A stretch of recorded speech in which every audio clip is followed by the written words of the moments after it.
What's going on, ladies and gentlemen? Welcome back to Season 2, Episode 4 of our Leeds United career mode. Currently, we sit in 13th place in the Premier League after last episode where we had quite a few losses, but hopefully today we can turn it around. Arsenal, Man City and Liverpool are the top 3 teams in the league. We are currently just sat behind Southampton, who also have 15 points, and Brentford, Preston North End, and Nottingham Forest, who sat in last. I made a mistake. I meant to change the formation and the starting players, but I accidentally pressed Quick Sim, but we win 3-1, picking up the 3 points for today against Brentford. Moving into game number 2, we are taking on Everton, and this is their starting 11. Their defence looks kind of weak. Alan, Davies and Decore in the midfield a bit stronger. Rodriguez, Morega and Barnes up front. So defence is very weak, especially their goalkeeper, because I have no idea who that actually is. And now we're going to have a quick look at our starting 11. So we've got Millier, Shackleton, Lorente, Koch, Sessegnon, Phillips in the midfield with Rafinha, Harrison, De Silva right. And up front we have Rodrigo, and there is our substitutions as well. First opportunity falls to us from the foot of Harrison into the back of the net to make it 1-0 Leeds United. A beautiful strike from outside the box from Harrison, and first time finished as well. Just proving how weak this Everton defence and even their goalkeeper are, because he was just left so much space to run into, and their defence just did nothing about it. And it's just a beautiful finish on his weak foot as well to put it into the back of the net to put us 1 goal up. We managed to pick up another opportunity in the 43rd minute. Rodrigo manages to hold off the Everton defenders to manage to put it past the goalkeeper into the back of the net to make it 2-0. Beautiful goal, because he managed to keep hold of the ball for quite a while when the Everton players were actually pushing towards him, trying to take the ball away. But he didn't look to get rid of the ball, he looked to keep it and maybe try and get a goal. Just ever so slightly got round that Everton player to put it into the back left-hand corner of the goal to make it 2-0.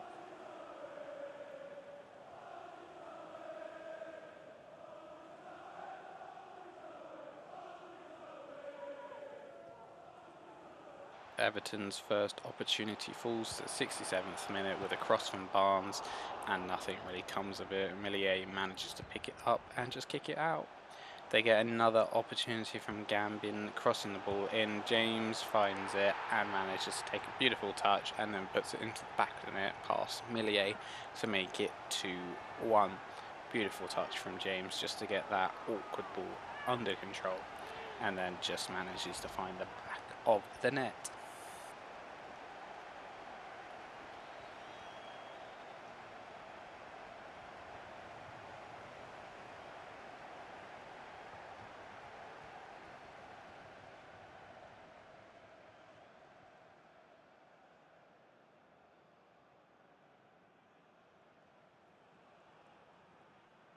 And that is how the game ends. It ends 2-1 with us picking up another 3 points today. Everton only started to challenge in the last 20 minutes, so unless they actually had played better throughout the game, they could have maybe got a draw, but we deserve the 3 points, I would say, from this game. Moving into match number 3, we will be taking on Preston North End. This is our starting 11. Denier coming in there, and also Sessegnon. Got Rafinha, Ventador, De Silva and Harrison, and Rodrigo up front. So only a couple changes to our starting 11, and there is our substitutes as well. Let's have a look at the Preston North End side. They have these players, not many of them we know of, especially they're like a League One or Championship team. Player there is Scott Sinclair we should be worried about, and possibly I think it's Pearson. They're the only 2 players that I know personally, so they're the ones I'd be worried about. They get the first opportunity falling to Pearson, and it manages just to go wide ever so slightly, but they're showing that they're going to push. They're second last, so they've not really got much to lose. They're going to push for a win.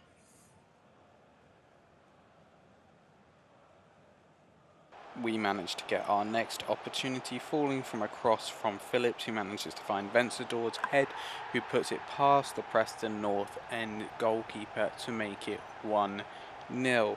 Beautiful link-up play from the midfielders that we have there, from Rafinha to Phillips, and Phillips finding Vencedor's head to put it into the back of the net. Unlucky goalkeeping from the Preston North End goalkeeper, and the marking from the defender should have been a lot better, but Vencedor did really good to get unmarked and in that position and got to the ball first before anyone else. Great goal, 1-0.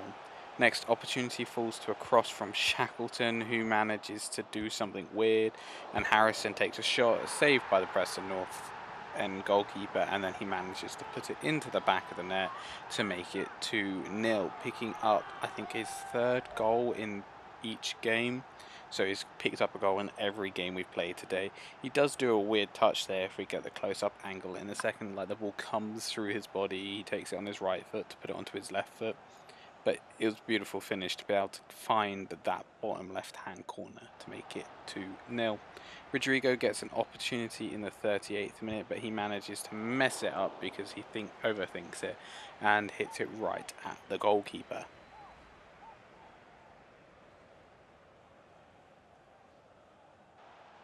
Rafinha making a run down the right hand side. He's cutting in onto his left foot because that's his strongest foot, and takes a beautiful curled shot outside the box, which is saved by the goalkeeper. Beautiful run and a beautiful shot, nearly actually keeping the goalkeeper off guard.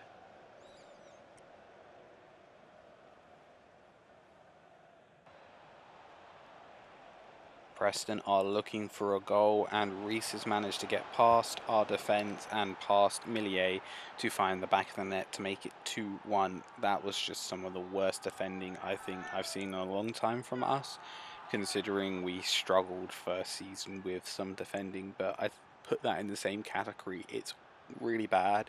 He did really well to get past Koch, and then he was pretty much on goal. Denier should have attacked him, but I don't know if Denier was thinking there was a possible pass on.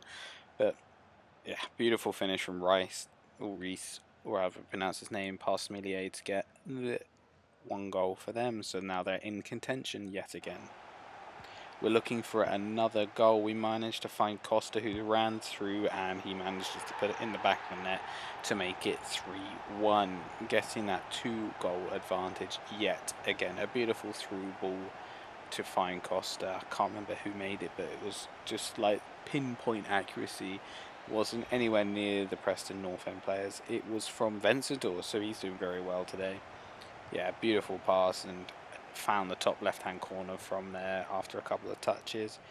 Maybe they should have marked him a bit better, maybe closed down some of the other players, but we're playing exceptionally well up front. Costa found the run of Rafinha down the right-hand side. Yet again, Rafinha is charging into the box, takes it onto his left foot and manages just to slot it into the bottom left-hand corner of the goal to make it 4-1, easily settling the scoreline for Leeds, getting the victory 4-1. Preston are probably going to get an opportunity for 3 goals at least, maybe a 1 or 2, but not 3. But a beautiful pass from Costa, who picked out Rafinha, and then Rafinha takes his time to slot it into the bottom left-hand corner.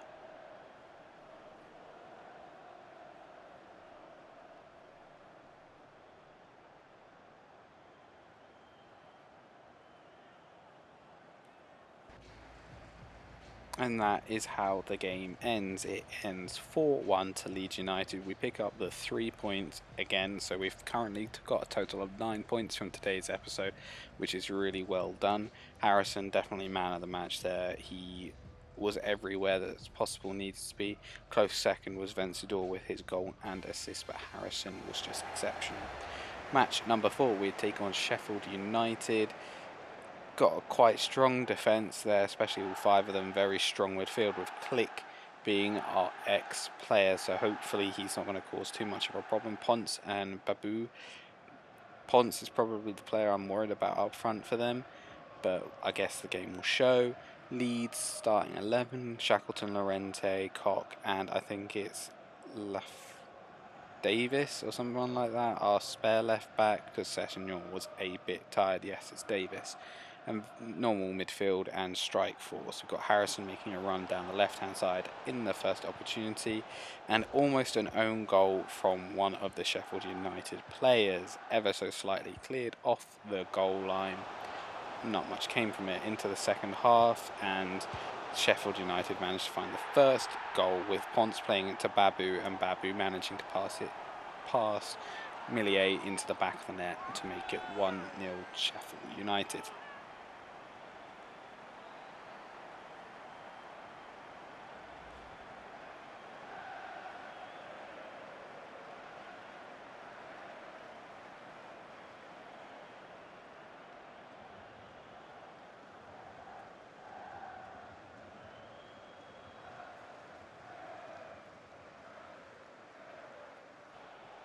We are looking for the equalising goal. Rodrigo is looking for someone in the box. Phillips is found, but he then finds the Silva, who manages to find the back of the net past the Sheffield United goalkeeper to make it 1-1.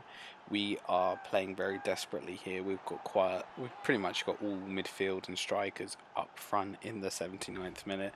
We are pushing for a draw because it's something we deserve, and we've been playing well. It's just that we haven't been getting many opportunities at goal. But a beautiful finish from De Silva to pick it up the one goal that we need.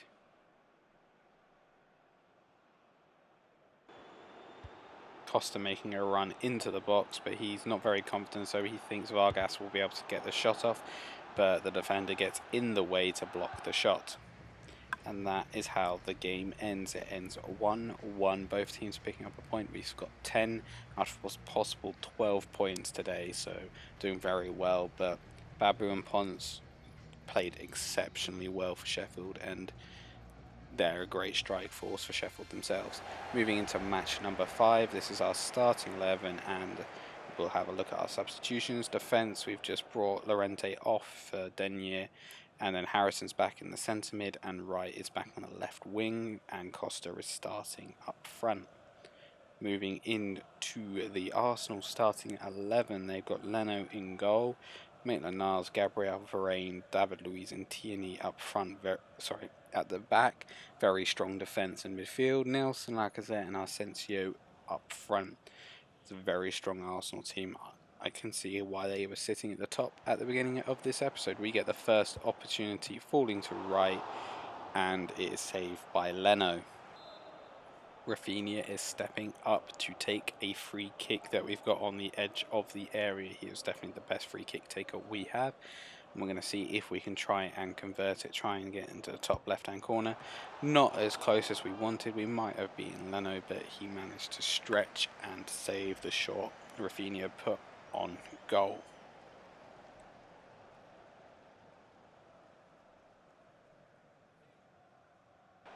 Arsenal get an opportunity from Saka's cross into the box, manages to find the head of Lacazette, who manages not to hit it on target.